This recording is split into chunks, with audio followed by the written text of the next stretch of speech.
Hello the cop, please subscribe my channel for follow Liverpool Football Club news on every days. Luis Diaz's father names Liverpool forward's dream transfer destination. Luis Diaz's father has revealed that his son's dream is to play for La Liga giants Barcelona in the future.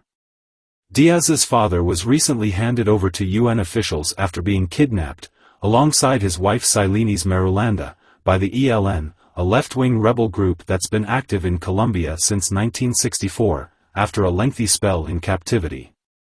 For the first time since his release, Diaz's father was in attendance to watch his son play in a 2026 FIFA World Cup qualifier between Colombia and Brazil this week, and bore witness to the wide forward bagging a brace in a famous win for his country. Diaz's father's reaction to his son's brace went viral after the game. Speaking to Colombian television channel Win Sports, Luis Manuel has discussed his son's footballing future, revealing that it is his dream to play for Barcelona one day. The truth is that I know very little about Barcelona at the moment. It is true that Luis is a loyal Barcelona fan and it would be his dream to go there, the elder Diaz revealed. So far I would like to thank Porto and Liverpool for the way they welcomed him and received him. Luis is a player who finds it easy to win over because of the way he is, because of his humility, his work, his dedication. He is a very disciplined player, thank God.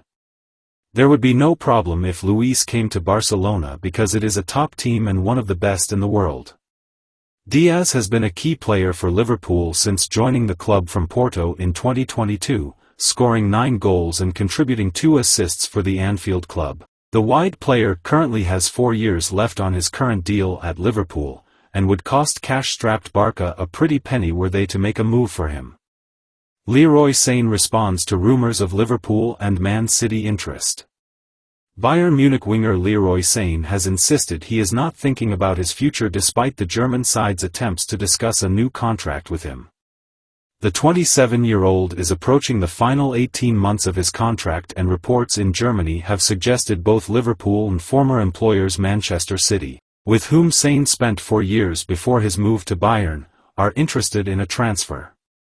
While away on international duty, Sane acknowledged Bayern's desire to discuss fresh terms but insisted he wants to keep his focus on the current season. "I haven't given it, my future, any thought yet," Sane said when asked about the uncertainty surrounding him. "The club wants to have talks, but at the moment I want to focus on this season. FC Bayern remains my first point of contact, there's no doubt about that." Sane confirmed earlier this year that his wife had temporarily moved back to their old flat in Manchester while his Munich home was undergoing renovations, but stressed that the family would all return to living in Germany again soon. The winger enjoyed a successful spell with City, winning 2 Premier League titles between 2016 and 2020 before leaving for Munich. Sane managed 39 goals and 46 assists in 135 appearances for City before his time in England came to an unfortunate end, with the Germany international suffering a nasty knee injury that limited him to just 24 minutes of action across his final season with Pep Guardiola's side. Having maintained a similar return for his first 3 seasons in Germany, Sane is currently enjoying the best campaign of his career to date. He has 8 goals in just 11 games this year, matching his best-ever Bundesliga tally, and has also chimed in with 6 assists. Virgil van Dijk using Chelsea defender as benchmark for lifetime Liverpool stay. Virgil van Dijk is hoping to stay at Liverpool for as long as possible, with Chelsea defender Thiago Silva the benchmark as he aims to play into his late 30s. After a difficult campaign last time out, for player and team, Van Dijk looks back to his best this season. The Dutchman recently explained how he feels he can do everything again after fully recovering from the ACL injury he suffered in 2020. His mobility is back, and now captain of Liverpool, he has taken a step up in responsibility both on and off the pitch.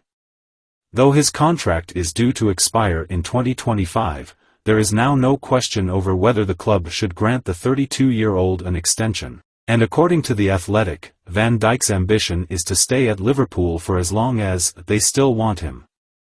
That, he is said to hope, could be as he emulates the 39-year-old Thiago Silva in remaining at the top level into his late 30s. So long as his body allows him to, Simon Hughes writes, he sees no reason why that can't be him at Liverpool. It can be argued that Chelsea are too reliant on their number 6 at this stage. He has played the full 90 minutes in every Premier League game so far this season, but his enduring quality is clear. The prospect of Van Dijk staying as a fixture in the back line for Jurgen Klopp, and possibly his successor, for another 5 years or more is an attractive one. Hughes explains that there are no ongoing issues with the centre-back's knee, and he has now employed a personal physio for treatment outside of work hours. It is not a dismissal of the treatment he receives at Liverpool, the reporter adds. The reality is, if he feels as though he needs a rub-down late at night, wherever he is in the world, the physio is there when he needs him, even during the summer, when he is in the final weeks of his holiday. Liverpool's season in the Europa League has relaxed Van Dijk's schedule somewhat, with just one appearance in the competition, while he has also sat out of both Carabao Cup games so far. That does not undersell his importance to Klopp's side, more a mutual agreement that, for the number 4 to stay at the top for as long as he hopes, concessions must be made somewhere. If it means Van Dijk signing a new long-term contract and playing to the level of Thiago Silva as he nears 40, then it will certainly be worth it. Man City relegation very real if guilty of financial doping after Everton case. Man City could be facing the very real threat of relegation from the Premier League, due to the precedent set by punishment for Everton's financial breaches. On Friday, Everton were docked 10 points following an investigation into their finances, with the club having posted significant losses between 2019-20 and 2021-22. The sanction saw the Blues drop from 14th to 19th in the league, with their points cut from 14 to 4, the joint lowest tally so far. It could serve as a major milestone in the Premier League's hardline approach to financial doping, though there are concerns in some quarters that Everton have been made an example of amid calls for an independent regulator. But with 115 charges against Man City and an investigation ongoing into Chelsea's finances under Roman Abramovich, a precedent has been set. According to the Times' Martin Ziegler, the threat of a 30-point deduction or automatic relegation from the Premier League would look to be very real for both clubs. That is, of course, if charges are proven in an independent regulatory commission, with Premier League clubs said to view a points deduction as a minimum sanction.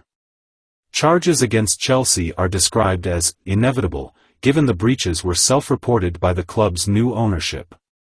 But any punishment for either Man City or Chelsea would be on a significantly longer timeline than Everton due to the complexity of their cases. Man City have already disputed the 115 charges against them, as the barrister appointed for the disciplinary process is known to be an Arsenal fan. The Manchester club, who appear set on the delaying the process as long as possible, have also appointed barrister Lord Panic KC to represent them, which is seen as rare in first-instance hearings due to his profile. Panic's rate are as high as £10,000 per hour, which is higher than the majority of the playing squad, showing the seriousness with which Man City are taking the case. During an in-house interview in June, the club's chairman, Khaldun Al-Mubarak, insisted they are well-run, and said the ownership were very frustrated that widely believed claims of financial doping were detracting from on-field success. Al-Mubarak confirmed the club were going through the legal process and that it would take whatever time it requires to complete. Earlier this month, Man City posted a record revenue of £712.8 million for 2022-23, though few, if any, outside of the Etihad see this as legitimate. Hello the Cop, please subscribe my channel for follow Liverpool Football Club news on every days.